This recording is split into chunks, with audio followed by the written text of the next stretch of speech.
Hey everybody, welcome to the very first episode of BlizzPlanet.com's StarCraft summary. Okay, let's get right into the news from this last week, okay? First up is some really big stuff coming straight from the StarCraft 2 developers on Heart of the Swarm. Okay, this is the first really big batch of info we've had since BlizzCon 2011. So here we go. First up for the Terrans, the Shredder, it's gone. Okay, and then possibly the Warhound as well. Still kind of iffy on that one, but definitely Shredder, so sorry if you were a fan of that.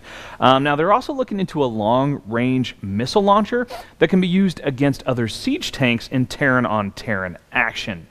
Don't think about that one too much. How about the Protoss, okay? The Oracle is staying the same, if you were worried about that one.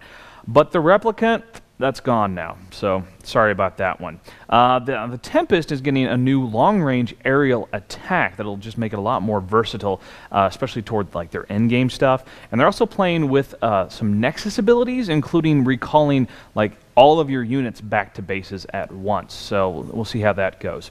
Finally, with the Zerg. Now, the Zerg have really barely been changed. They've had the least amount of change since the last update.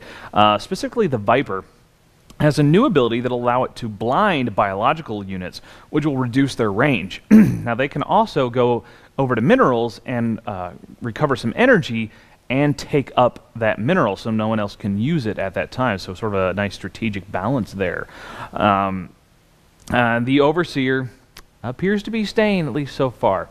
Next piece of news, no, not news, let's about some speculation. BlizzPlanet, of course, always has some speculation about this stuff. Now, since Heart of the Swarm is supposed to come out this year, 2012, that means at a minimum we should be seeing a beta in June, maybe August at the very latest. So straight from BlizzPlanet.com, you're hearing it. Look, June, August, sometime this summer, we should be getting in the beta for Heart of the Swarm. So what about the board game part of StarCraft with Risk StarCraft? Well, their recent Name Your Space competition is over. They have announced a winner. So the new territory that will be inside the Kaprulu, I think there's a Lovecraftian reference there going on, particularly because it's going to be called Hell's Gates. Yeah, I figure that's nice, yeah. But the winner of that is actually going to get not only his name, or her name, whoever did it, in sort of the annals of StarCraft and in the game, but also they're going to get a signed copy of Risk StarCraft from the team. So you can pick up Risk StarCraft yourself this summer for about $50. Okay, so how about some eSports? Got lots of eSports stuff going on here. Starting this week, North American Star League Season 3 kicks off. Okay, so it'll be a new season format. The prize money is going to be, every single match, at least $150. Total prize pool is $100,000. So huge, huge tournament going on right there. There will be daily live broadcasts, and players will be in 5 different divisions to compete, and there will be wild card and playoff matches. All that'll be going on. So that looks to be really cool, really neat format. You can check it all out at NASL, North American Star League.tv. Okay? So, more Major League Gaming, got all kinds of stuff with that, pretty much the rest of this, all right? MLG, NASL, Twitch TV, and CBS Interactive are all teaming up to help bring eSports to the masses through a much larger distribution avenue, obviously.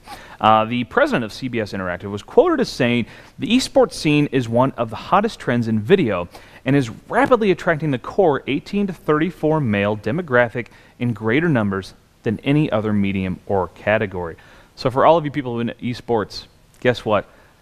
People are taking notice, and not just gamers, not just Blizzard, but CBS Interactive. This is getting huge. This is getting big. I think it's only a matter of time before we start seeing this on full-blown TV. We'll see what happens. All right, last bit of news about Major League Gaming, specifically Major League Gaming. Their Spring Arena 1 begins this weekend, okay? There will be some fan favorites. I know you've heard of these. Marine King Prime, yeah, DRG, and Huck will all be in attendance, amongst others. It's an 8-person tournament. Now, there will be $10,900 in prize money, kind of a weird number, but, amongst the 8 of them. And Grubby, big fan favorite right there, will be making an appearance to help with casting. Now, you can pick up a spring season MLG pass for just $30, real awesome, off MajorLeagueGaming.com. So since we're talking about Major League Gaming, done with the news, I got a question for you. BlizzPlanet.com has a question for you. who is your favorite to win in this particular MLG spring lineup, okay? Which one of the 8? Is it going to be Marine King Prime, maybe? Be Huck? He's not Korean, but he can try, right? Right? Okay. Now leave your answers in the comments below. And of course, while you're on YouTube, hey, maybe check out Bearded Gamer Show. That's my show. Go check it out. Give it a watch. And of course, go over to BlizzPlanet.com for all the news, reviews, a great community, really everything you could possibly need to know about Blizzard Entertainment games. We'll see you next time.